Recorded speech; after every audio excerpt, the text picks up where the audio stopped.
La technique principale d'extraction du gaz de schiste est la fracturation hydraulique. Avec un derrick, on perce en profondeur puis à l'horizontale. Pour fracturer la roche et libérer le gaz, d'énormes quantités d'eau sont injectées accompagnées de produits chimiques, une méthode controversée. D'autres techniques sont envisagées.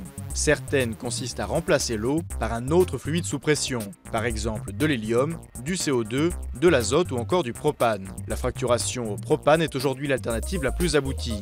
Elle peut se faire sans eau ni produits chimiques mais présente des risques importants car le propane est inflammable. Par ailleurs, d'autres procédés physiques sont étudiés. Par exemple, la fracturation par explosif, sans eau ni additifs mais qui présente notamment des risques d'explosion en surface.